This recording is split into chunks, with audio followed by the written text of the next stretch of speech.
Hey everyone, it's Apache here and welcome back to Broken Sword 2, The Smoking Mirror. This is the remastered version of the game and we are carrying on exactly where we left off at the end of last episode.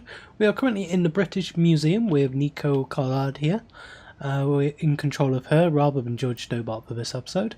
And we've got to try and find the Jaguar stone here. So there's a few things we can do here. One of the things that I completely forgot about but we need to do is something that was very difficult to understand the first time you play through this. Basically, if you go into your bag, into the inventory here, all we have is this handbag, and as you go through, you're actually going to need to open this. So we're going to open it now, because there's a vital piece. In my bag, just a single hair clip. That hair clip that is vital for completing this scene, and if you don't take that out of here, you can't complete the scene. And once you've gathered up a few other things, it's easy to forget that you actually need to open this up.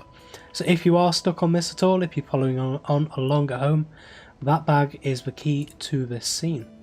So we're going to have a look at some various things. Over here we have a cabinet, so we're going to have a look at this cabinet first. It was a stone identical in size and style to the coyote stone. However, this stone bore the image of a jaguar. So there we go, there is the jaguar stone. It was an obsidian stone with a carving of a jaguar. So we can try opening it. The cabinet was locked. But it is locked.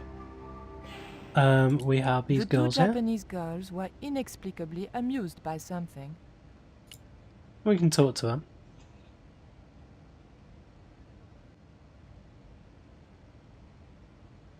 Bonjour. I wonder if you could help me. Ohayo gozaimasu. What's so funny? Oh, never mind. I don't know if they're the same people that were at the Glee's gallery, but I think it's actually the same conversation you have with them, at least. The pots in the case seemed to amuse the girls no end. I had and have no interest in old pots. The display case contained a couple of vases. And then over here.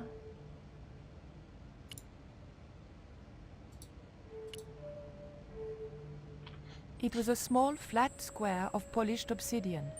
Nothing like the one I was looking for. According to the caption, this was the scrying mirror given to Dr. John Dee by Sir Francis Drake. And then there is one other cabinet over here. The cabinet contained a dagger decorated with Mayan designs. You can hear the music behind us. The cabinet was locked. There is also a telephone here. Probably for staff only. So let's speak to the attendant. Can I help you, miss? Let's speak to him about... Have you ever heard of an English sea captain called El Draco? El Draco? Not a very English name. I think that's what the Spanish would have called him. It was about the time of the conquistadors. 16th century. Oh, I know. That's what the Spanish called Sir Francis Drake. Francis Drake? Have you got anything here that belonged to him? Indeed, miss. We have a couple of artifacts he brought back from one of his journeys. Doesn't seem like we have anything else we can ask him about, considering Francis Drake. I didn't so let's think have a look the museum at attendant this. would be interested in a hair grip. Not even a cute one like this. Okay. What can you tell me about the scrying mirror? Ah, that belonged to the alchemist and part-time Elizabethan spy, Dr. John Dee. It was brought back from the New World by Sir Francis Drake and presented to him. It's Mayan, you know. What is a scrying mirror? It's rather like a crystal ball, and you can't see anything in it. Apparently, he had a partner who used it to talk with angels. If you ask me, you were barking mad. It didn't look anything like the coyote stone. This one was like a little black shaving mirror. Is the scrying mirror the only piece of obsidian Drake gave Dee? Funny you should ask. There's another called the Jaguar Stone. Dee never liked it though. Said there were angels in the mirror, but devils in that stone. Can I take a closer look at Dee's mirror, please? No, you cannot. That's why the cabinet is locked. They tried some newfangled interactive scheme. And you can guess what happened. Bloody kids ran off with half the exhibits. Hands-on experience, my foot. In my days, it was hands off, I ask you. What do kids know about ancient Mayan civilization? Nothing. Can you tell me something about the Jaguar Stone? Certainly, miss. The so-called Jaguar Stone was brought back from the Americas by Sir Francis Drake and presented, with, as you already know, the more famous scrying mirror, to John Dee. The old loony didn't like the stone, though. Reckoned it was tainted by the devil.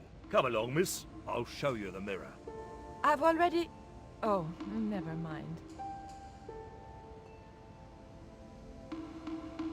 There. John Dee's famous scrying mirror, given to him by Francis Drake. Do you know if this mirror has any relevance to Tezcatlipoca? Who? Tis like... I can't even say it. Ah, there's someone here who'll be able to help you better than me.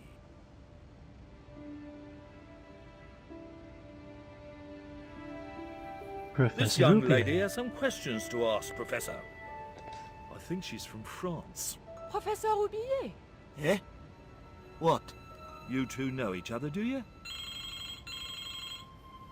Excuse me, the telephone.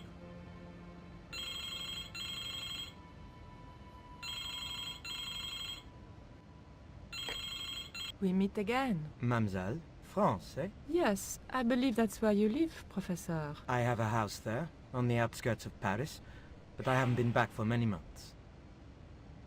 I thought you were going to stay in Quaramonte to witness the eclipse. Alas, business comes first. An important consignment of artifacts on loan to the British Museum. But I intend to return to Quaramonte in plenty of time.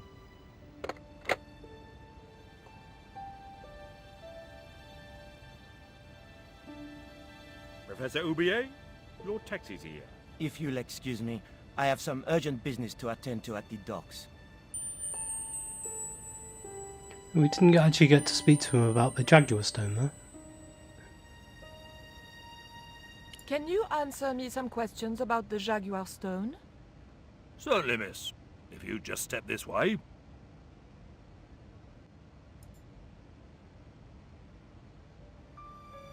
It's gone. Some sods half-inched it. Half-inched? Stolen it, miss. Never mind. The silent alarm will have been tripped.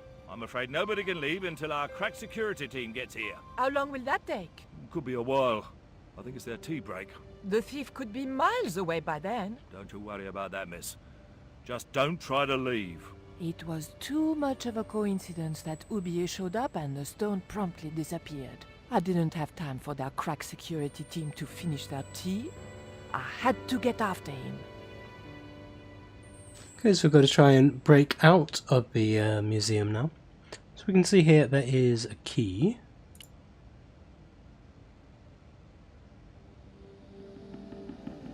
And grab that. All that was left inside the cabinet was a card describing the missing stone. It would probably be less suspicious if... Okay, we'll head over to the other side. We'll see if the scrying thing is still there, because we might actually need that. Can we use this key? Can we actually steal stuff ourselves? The key didn't fit this lock. And what about the dagger?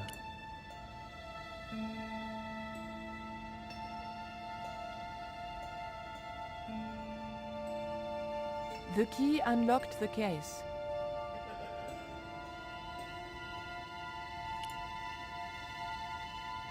I locked the case again. No, I don't want you to lock it again, I want you to open the cabinet. The key unlocked the case. So a cabinet. There we go. I locked the case again and took the key. So So we may need to use the hair clip on this one.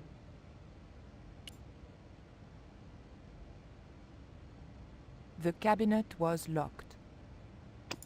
What about the actual dagger itself? It was the obsidian mirror. I'd already tried to...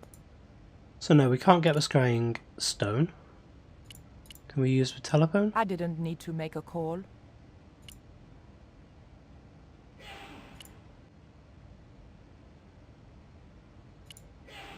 Oh, there's a statue here. The carving looked Buddhist in subject, but Mesoamerican in execution. There was a huge carving of somebody who must have been important once. The carving looked Central or South American in style, perhaps Aztec.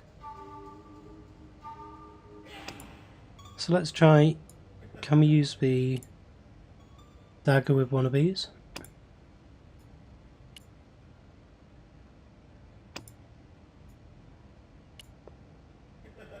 No.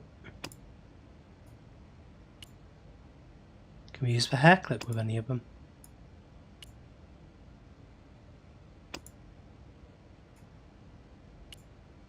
No. Let's go over and speak to the attendant.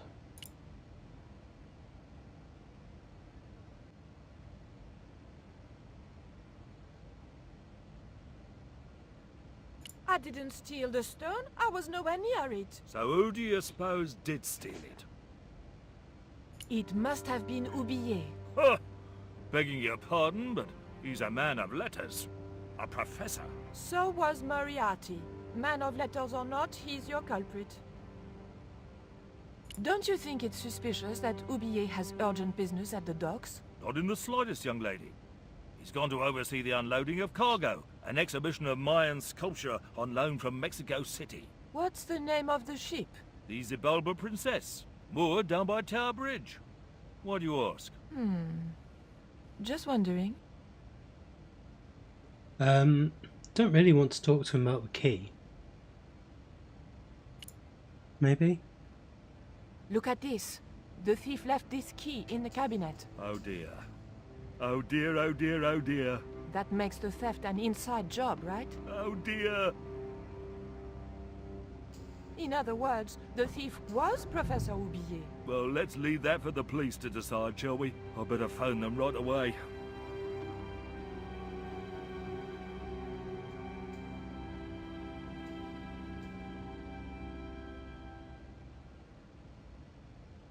Hello? I knew I had nothing to worry about if the police were called. Yes, I'll hold. But I had to catch up with Oublié, and fast. Okay, so we can dip out behind the curtain here.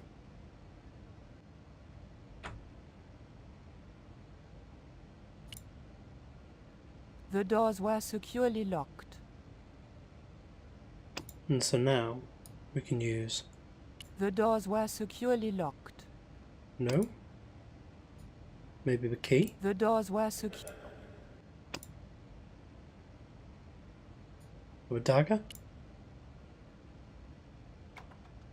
There we go. I levered the handle open with the thin dagger.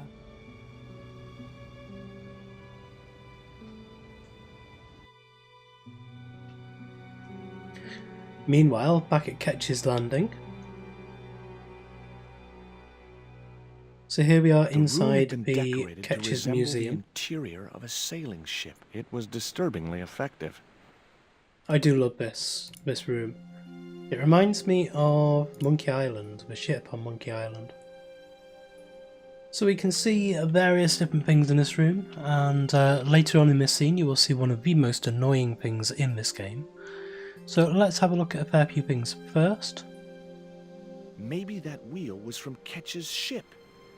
Suddenly, I was 12 years old again. Hard a port, bosun. Aye, aye, Captain Stobbart. She cannot take it, Captain. My lad's dead. Abandon ship. Okay. Some Star Trek references It was there. an old wooden barrel. Maybe it was from Ketch's ship.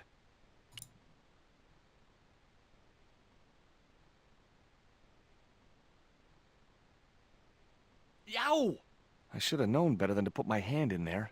Grandma Stobbart had a nasty experience in a water butt once.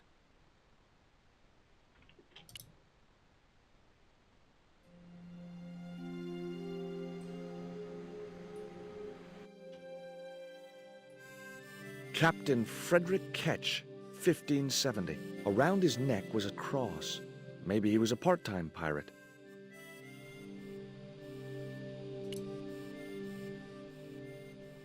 It was an actual pirate ship chart.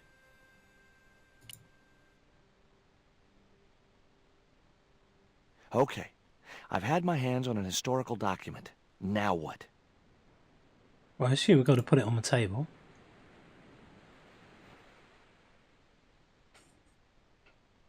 The chart fitted exactly into the recess on the top of the desk. We have a It was a ship here. beautifully crafted model of a sailing ship. It was A an ship's old log. book with spidery writing covering the open pages. We have a It was a lantern. neat oil lantern made of brass. This looks like we can pick it up as well. Holding that lantern, I felt kinda biblical. So we can put that into the inkwell.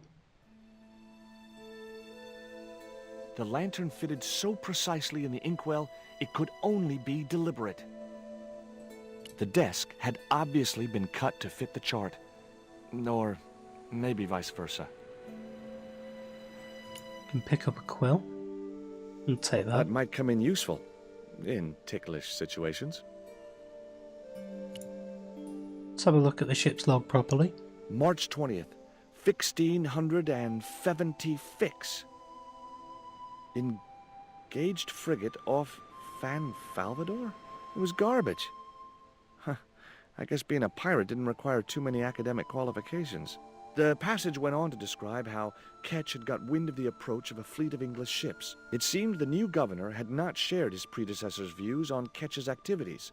They were out for his blood. Sailed to that place where I made secure my fortune. I returned safe in the knowledge that the governor shall not discover that which I had hidden. For is it not writ that 'tis easier for a camel to pass through the eye of a needle? The ship looked too fragile to touch. Okay, so that's everything apart from the elephant in the room. I've been putting this off It was because Captain Ketch's sea chest. this Its is battered appearance hinted at the salty tales most of annoying maritime adventure and character. swashbuckling. in the game. Long months at sea with a rum-sodden, mutinous crew, hardtack and scurvy. And this chest, full to the brim with Ketch's loot, pearls, diamonds, emeralds, and doubloons. On the other hand, it could have been full of spare blankets. It is in fact full of Emily Ketch.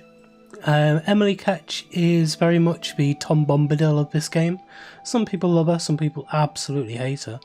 And I don't absolutely hate her, but she is just the most annoying character in this entire game series. Surprise!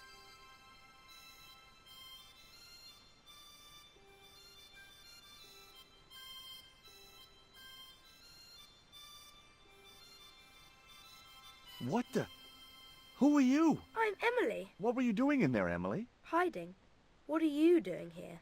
Grown-up stuff. Grown-ups? Pfft, I'm never gonna grow up, I'm not. You shouldn't be here. What's your name? I'm George. Pleased to meet you, Jaws. George. Jaws, Jeez. make your mind up.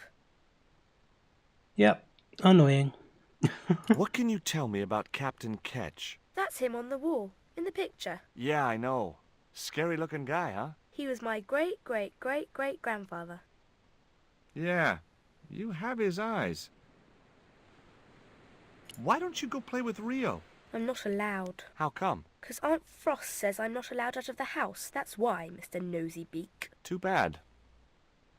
Why don't you ask your other aunt if you can play with Rio? Aunt Mina's cuckoo. Aunt Frost says so. She says when the Lord handed out common sense, Aunt Mina was off getting double portions of chin. That Rio's a smart kid. He helped me outwit Bronson. Rio is clever. He can spit ever so far. I bet you can't keep this piece of coal in your mouth for the next half hour. Could too. I could keep it in my mouth for hours and hours and hours. Yeah? Go on then. Prove it. Don't want to. And if you try to make me, I'll tell Aunt Mina.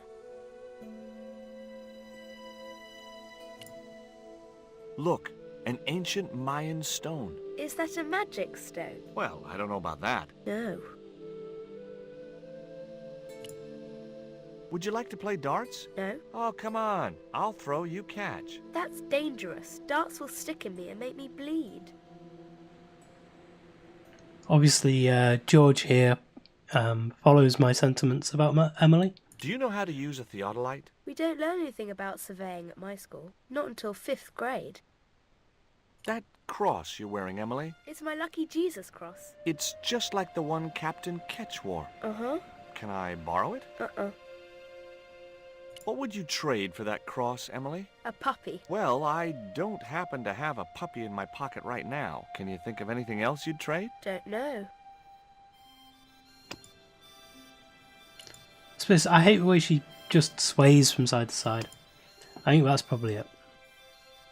I'm not going to give her the panties. That's just no. We have a feather or a quill. Can't give her the coyote stone. We've already done these two, so I reckon it'll be Tezcatlipoca. Why don't you run along and play? Aunt Mina told me. Stay out of mischief. Well, that doesn't mean you have to stay indoors, does it? On a beautiful day like today? There's a storm coming. Oh, nuts. You don't know that. I do so. I can see the whole world from the window. Yeah, well, like I said, I'm busy. She wouldn't have been interested. Okay, let's try the feather. She wouldn't have been interested. Let's try a coal. She wouldn't have been interested.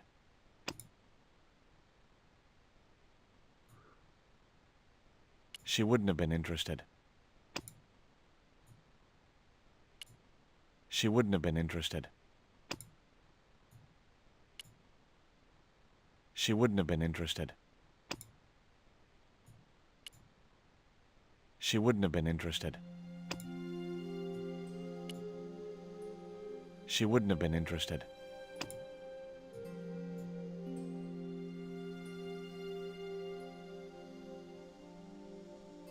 No? Okay, so... Ooh, there's a bell here. Didn't have a look at the bell. I think we might have to go out and speak to Rio again. 2 bells and all's well. Pirates were cool. Yeah, let's head outside and we'll talk to Rio.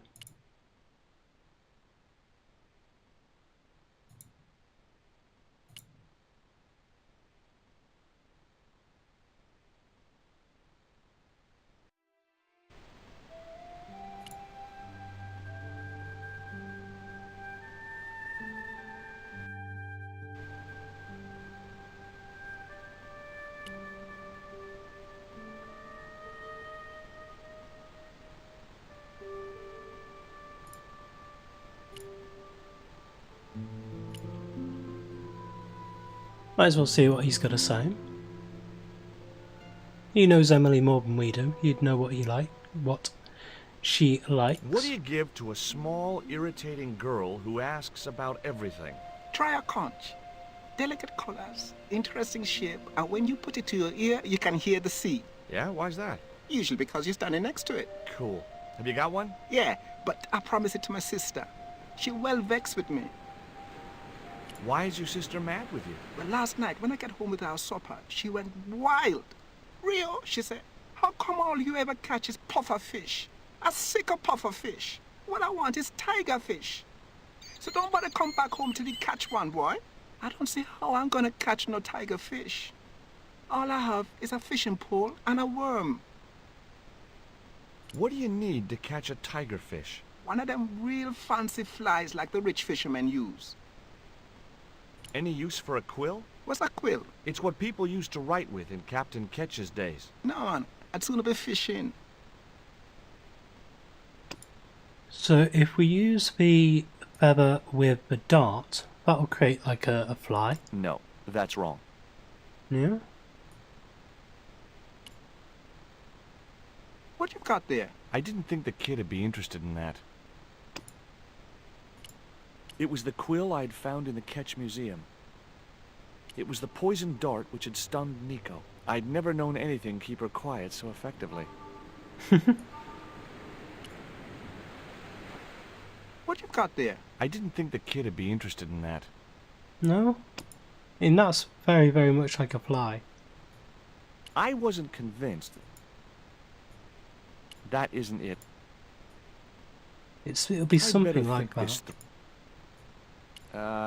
no. I'd better think this through. I don't. That isn't it at all. No?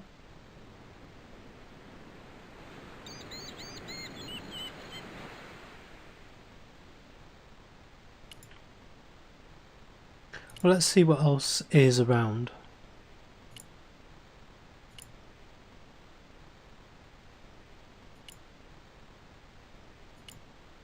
Need some way to cut up this quill so we can get the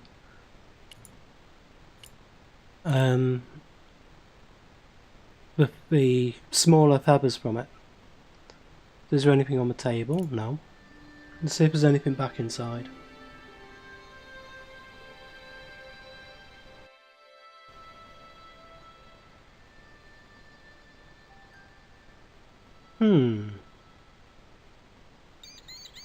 I wonder, if we give you this, can you actually take the feathers out of this? It would have been pretty cool to drug the cat, but I didn't have the heart. And besides which, those sisters would kill me. I think we tried that before.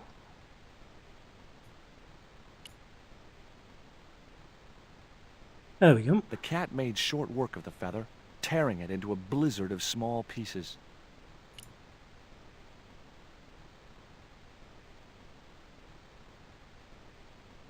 Suppose feather shreds. That would... Nope. Because usually a fly's got something reflective on it. I know some flies do anyway. But we'll see if just these feather shreds will do for Rio.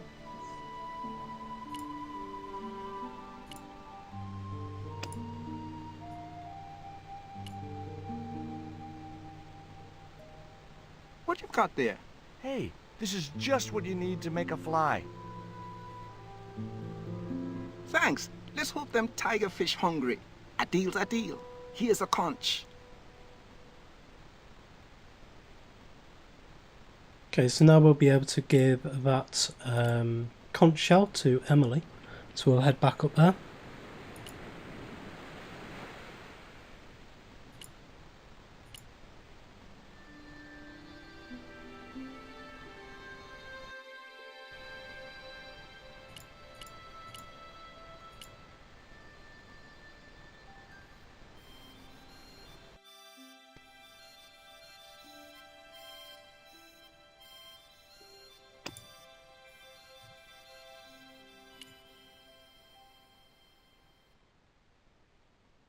Here, I've got a conch. Would you like it? Dunno. Aunt Frost told me never to take presents from strange men. I'm not a strange man. Then why are you called Jaws, Jaws? That's a stupid name. I'm not called... Look, conch, pretty. Swap for the cross, yes or no?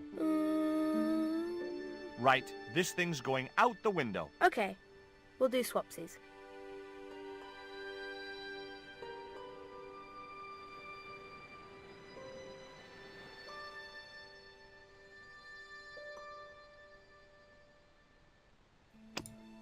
Okay, so we have a cross now, and if you haven't already guessed, this cross goes into the pen holder here. Small little recess on the table. Ketch's cross slipped snugly into the pen holder. What you doing, Jaws? I've put your cross in this little hole in the desk. Why? Impulse mainly, with a dash of irrational intuition. Silly. Only women have intuition.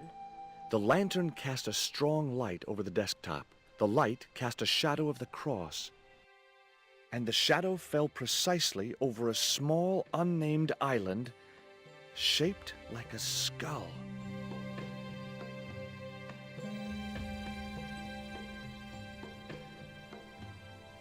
That must be it. Ketch's Treasure Island. Uh-oh. That's Zombie Island. It's a bad place. No kidding? Well, bad place or not, that's my next port of call. Can I come too? The hell you can. I never get to leave the house. If you were slightly less irritating, then you might be able to leave. Just throwing a thing out in the air there. Anyway, let's get back down to Rio, because he is the only person we know around here with a boat. And see if he will take us to Zombie Island.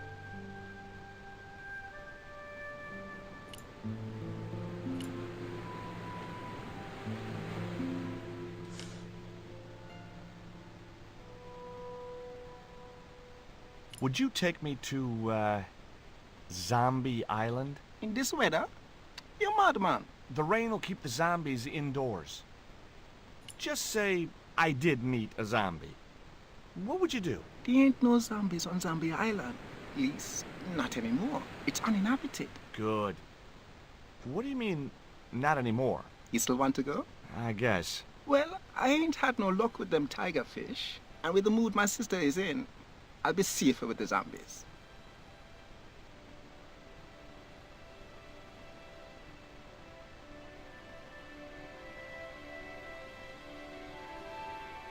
So here we go, off to Zombie Island.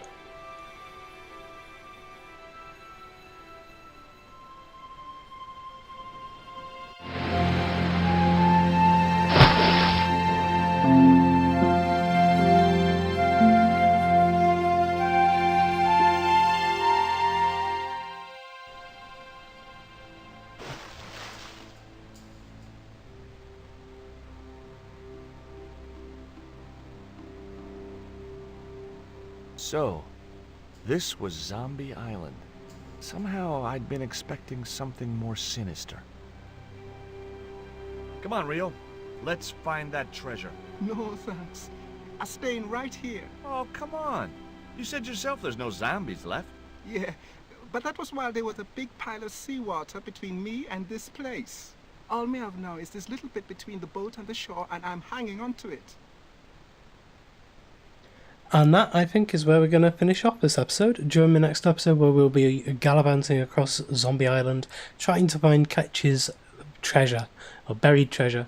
So thank you very much for joining me today. If you did enjoy this episode, please leave a like, comment and subscribe on the video and to the channel, and I will see you next time.